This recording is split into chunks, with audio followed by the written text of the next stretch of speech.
एक सेकंड के लिए मान लेते हैं 2007 है, लाइट्स डाउन है, स्क्रीन पे अक्षय कुमार, परेश रावल, राजपाल यादव, ये तीनों एक साथ है और पूरा थिएटर कभी हंस रहा है, कभी डरा हुआ है, तो कभी दोनों एक साथ महसूस कर रहे हैं। अब 19 साल बाद वही ट्रेयो, वही डायरेक्टर, वही हवेली एक साथ। तो सवाल यही बनता है भाई कि क्या वो मैजिक वापस आया है?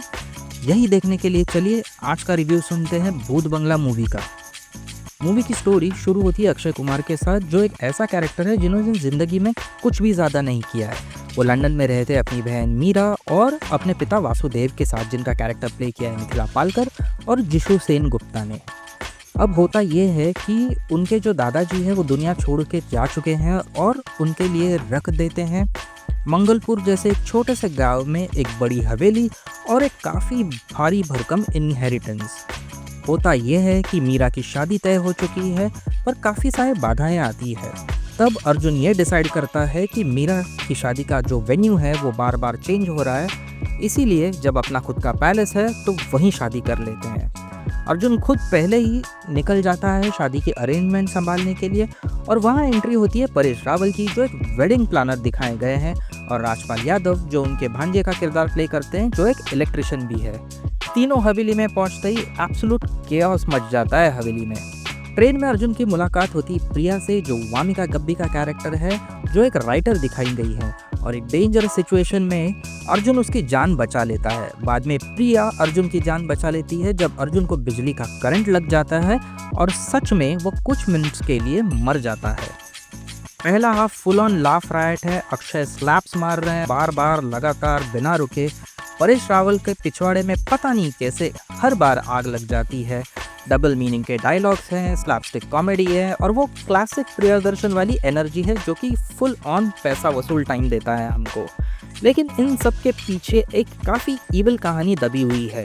मंगलपुर गांव में एक एंशंट ईवल साए में जीता है वधुसुर, एक ऐसा शैतान जिसका शरीर तो खत्म हो चुका है लेकिन रूह अभी भी एक मंदिर में बंद है। वधुसुर की मौत जो है वो अपनी ही शादी के दिन उसकी दुल्हन के हाथों हो गई है, इसीलिए वो नई दुल्हनों को उनकी शादी की रात पे ढूंढता है बदला लेने के लिए। और एक ऐसी कम्युनिटी है जो जानती है कि वधुसुर को फिर से जिंदा कैसे किया जा सकता है। उसके लिए 13 दुल्हनों की बलि देनी पड़ती है और पूजा के मंत्र उल्टे पढ़ने पड़ते हैं। इंटरवल तक तो ये सारी कहानियां लगती है और ऐसा लगता है कि ये कोई डीप षड्यंत्र है वधुसुर नाम से। लेकिन इंटरवल पे वधुसुर का इंसानी रूप सामने आ जाता है और अर्जुन को पता चलता है कि इस एंशंट ईवल से उसका एक पुराना कनेक्शन भी है, एक डार्क पास्ट जो उसे कभी सोचा भी नहीं था। अब होता यह है कि मीरा की शादी उस पैलेस में होनी है, लेकिन अगर शादी सूर्यास्त के बाद हुई तो मीरा का बचना नामुमकिन है। तो अर्जुन के पास वक्त भी कम है, दुश्मन भी बड़ा है और सिचुएशन ज़रा टाइट लगती है। क्या वो ये कर पाएगा? वो तो गाइज आपको मूवी देख के ही पता चलेगा। तब तक के लिए चलिए मेरा रिव्यू सुनते हैं। रिव्यू के पहले अगर आपको ये वीडियो अच्छा लगा, आप अभी तक देख रहे हैं, तो प्लीज़ चैनल को लाइक और सब्सक्राइब ज़रूर कीजिएगा। मैं अगर सच बात कहूँ तो मैंने ये मूवी सिर्फ और सिर्फ नॉस्टैल्जिया के खातिर देखी। वही 2007 वाला कास्ट फिर एक साथ आया है, वही लोग जो भूल भुलैया बनाकर एक पूरी जनरेशन के दिल में घर कर गए थे। और सच कहो तो इस टाइम जब उस फ्रेंचाइज का नाम धूल से घसीटा जा रहा है, एक ऐसी कास्टिंग के साथ एक नई मूवी और एक नई फ्रेंचाइज स्टार्ट की गई है, तो मैं कम्प्लीटली ज़ीरो एक्सपेक्टेशंस लेकर गया था और मेरी शायद यही सबसे बड़ी स्ट्रेंथ थी। अब अगर हम देखें कि मूवी के लिए क्या काम किया है, तो सबसे पहली बात, प्लॉट जो है वो काफ़ी जेन्युइनली क्रिएटिव है। एक शैतान जो अपनी दुल्हन के हाथों से मारा गया है और अब नई दुल्हनों से बदला ले रहा है। यार ये कॉन्सेप्ट काफ़ी सॉलिड है, ओरिजिनल है और फिल्म की यही सबसे बड़ी ताकत है। पहला हाफ जो है पूरा लाफ राइट है, जैसे मैंने कहा, कॉमेडी का वो पुराना फॉर्मूला, प्रियदर्शन स्टाइल रियली काम करता है। राजपाल, परेश और अक्षय का कॉम्बिनेशन अभी भी एंटरटेनिंग है और थिएटर्स में लोगों को काफ़ी मज़ा आया है ये कॉम्बिनेशन देखते हुए। सेट्स की अगर बात करें तो मंदिर के अंदर वाला जो सेट्स है वो बहुत अच्छा बनाया गया था। ऑफ कोर्स बाकी सारे सेट्स जो हैं वो थोड़े से आर्टिफिशियल लगते हैं, बट जो मंदिर की सेटिंग था वो आउटडन है, बहुत अच्छे से बनाया गया। सीजीआई की बात करें तो ऑब्वियसली हॉलीवुड के लेवल का नहीं दिखता है, लेकिन जो काम करता है, जो दिखाया गया है, वो काफ़ी कन्विंसिंग है और काफ़ी अच्छा लगता है। हॉरर के जो बीट्स है फर्स्ट और सेकेंड हाफ में, वो वीएफएक्स की वजह से ही काम करते हैं और उन्होंने काफ़ी अच्छा काम किया है। बॉक्स ऑफिस की बात करें तो 15 करोड़ फर्स्ट दिन में, और जब मैं ये रिकॉर्ड कर रहा हूँ तो मूवी ने ऑलमोस्ट 70-80 करोड़ का प्रॉफिट बना लिया है। तो क्रिटिक्स ने चाहे कुछ भी बोल दो, मूवी के लिए ये पूरी सेटिंग, द स्टोरी लाइन सब कुछ काम कर गई है। फाइनेंशियली एंटरटेनमेंट वाइज भी फुल ऑन मार्क्स है। अब देखते हैं कि क्या बेहतर हो सकता था। तो राइटिंग ने काफ़ी लेट डाउन किया है।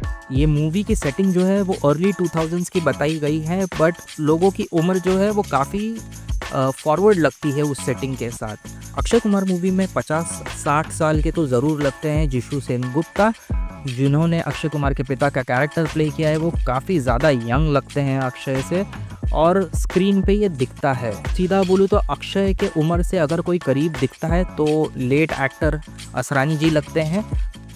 लेकिन मूवी की जो फीमेल कास्ट थी उनके साथ तो काफ़ी बुरा हुआ है। फिर भले हम वामिका गब्बी का नाम ले ले, तब्बू हो या मिथिला पालकर हो, इन तीनों के पास काफ़ी पोटेंशियल है एक्टिंग का, बट इन लोगों को इतनी स्क्रीन स्पेस नहीं दी गई है। सिर्फ एक प्लेस होल्डर का रोल उन्हें मिला है। इनकी बैक स्टोरी में अगर हम वामिका की बैक स्टोरी की बात करें, जैसे प्रिया का कैरेक्टर है, उसकी बैक स्टोरी समझ में नहीं आती। अगर हम उसे डिलीट भी कर देते तो शायद फाइनल आउटकम को इतना ज़्यादा फ़र्क नहीं पड़ता है।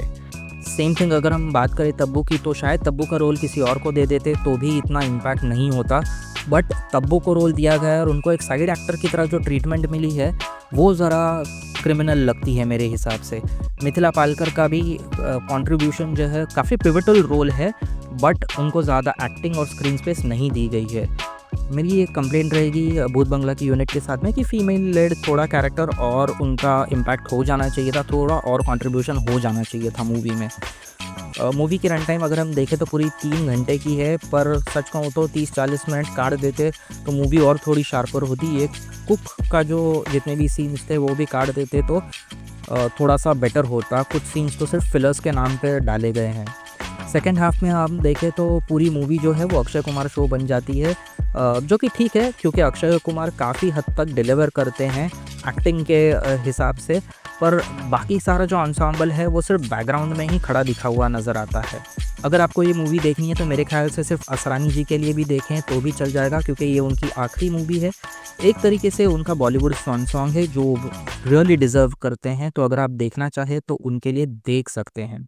टॉप 3 परफॉर्मेंसेस की अगर बात करें तो मेरे लिए डेफिनेटली असरानी जी है। जैसे मैंने कहा उनका सॉन्ग है, उनकी फाइनल परफॉर्मेंस भी काफ़ी ज़्यादा अच्छी है, उनके लिए देख सकते हैं। नंबर 2 पे मेरे लिए होंगे अक्षय कुमार। भले ही उनकी उम्र दिख रही है इस मूवी में, बट एक डुअल रोल में उन्होंने कुछ नया करने की कोशिश की है और कॉमेडी की टाइमिंग भी उनकी काफ़ी शार्प दिखी है। उम्र भले ही कितनी हो गई हो, पर उनका एफ़र्ट दिखता है और एफ़र्ट को मेरी तरफ से पूरा रिस्पेक्ट है। नंबर 1 पे मेरे लिए होगी मूवी की वीएफएक्स और सीजीआई टीम। अगर ये नहीं होते तो यार शायद पूरा सेकंड हाफ फ्लैट हो जाता, मूवी का जो इम्पैक्ट है वो नहीं होता। जितने चमगादड़ हमने देखे, जितनी हवाएं उड़ रही है या फिर जितना नॉइज़ बैकग्राउंड है, जितना इम्पैक्ट क्रिएट किया है वो शायद नहीं होता। I think so final verdict मेरी तरफ से डायरेक्शन और राइटिंग दोनों को मिला दे और थोड़ी मेहनत करते तो ये मूवी ट्रूली कुछ स्पेशल बन सकती थी, लेकिन जो मिला है वो मेरे ख्याल से थोड़ा हाफ कुक्ड है, थोड़ा अनइवन है। क्लियरली पूरी पोटेंशियल पे नहीं बनी है पिक्चर, बट फिर भी एक पूरी एंटरटेनर है। इसीलिए इस मूवी को मैं 4/5 देता हूँ, क्योंकि मेरे लिए तो ये मूवी है, एक एस्केप है, एक नॉस्टैल्जिया है, एक रियूनियन लगता है उन लोगों के साथ जिनकी मूवीज़ देख के हम बड़े हुए हैं। और आज के टाइम में जैसे नो ब्रेनर और ब्रेन डेड मूवीज़ बन रही हैं, जैसे भूल भुलैया 2 और 3, उन मूवीज़ से तो डेफिनेटली ये काफ़ी ज़्यादा अच्छी है। उन कैरेक्टर्स से तो काफ़ी ज़्यादा ये कैरेक्टर्स अच्छे हैं। मैं तो डेफिनेटली उस फ्रेंचाइज़ की मूवीज़ नहीं देखूंगा। अगर ये फ्रेंचाइज़ एक्सटेंड होती है तो मैं ज़रूर देखना चाहूँगा कि आगे वो कास्ट का क्या होता है। तो अगर आपको मूवी देखनी है तो असरानी जी के लिए देखिए, सीजीआई के लिए देखिए और अक्षय कुमार के लिए देखिए, और मेरी तरह अगर आप चाहते हैं तो नॉस्टैल्जिया के लिए भी देखिए। मेरी तरफ से भूल भुलैया को मिलते हैं 4/5। मिलते हैं अगले रिव्यू के लिए। प्लीज़ चैनल को लाइक और सब्सक्राइब करना मत भूलिएगा। Thank you so much.